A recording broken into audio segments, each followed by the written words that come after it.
This footage was taken by Alexei Leonov on March 18, 1965.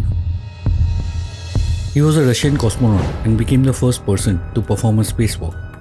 But during his spacewalk, Leonov faced a problem. When he went out into space, his gloves caused his spacesuit to puff up like a balloon. As he was unable to re-enter his spacecraft in that condition, Leonov was then forced to depressurize his own suit, putting himself at an extremely high risk of injury and death. Fortunately, he survived, and spacesuits have greatly improved since that time. The history of astronaut clothing dates back a long time. The initial spacesuits resembles outfits worn by early 1900s pilots and balloonists. These early pioneers faced thin air at high altitudes, much like astronauts, so they wore snug suits and helmets with adjustable openings. Spacesuits are crucial for astronauts, providing essential safety in space.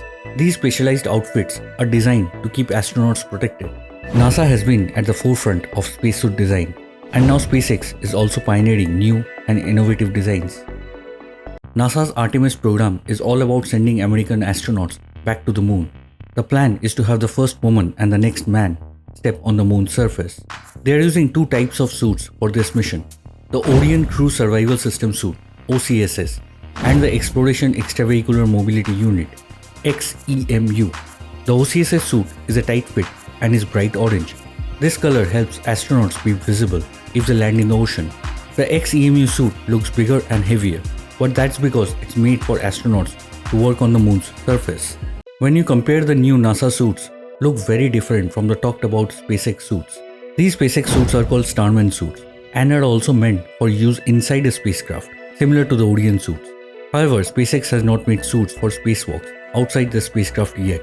The helmets are created using 3D printing, and the gloves are designed to work on the touchscreens. These gloves are crucial for astronauts operating the SpaceX Crew Dragon capsule, as its controls are touchscreen based.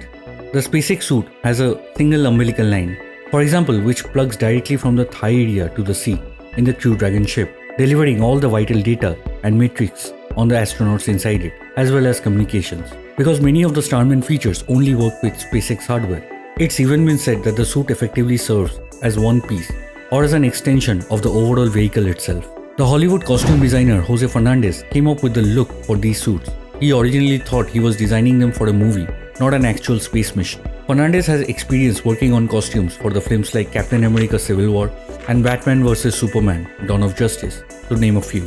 These suits are custom made to fit each astronaut perfectly, ensuring their body joints align with the suit. This helps the astronaut for motion and when the suit is pressurized. This is a big upgrade from older NASA suits that only came in set sizes.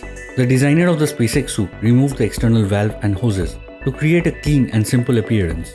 The suit also have built-in microphones and speakers in the helmet, eliminating the need for extra accessories like the older Snoopy cap. SpaceX suit designs turned astronauts into contemporary superheroes with a distinctive and modern look. When we look at the evolution of NASA spacesuits over more than 50 years, it's clear that SpaceX designs are much sleeker. These new designs prioritize improved mobility and comfort for astronauts, especially as private space travel emerges.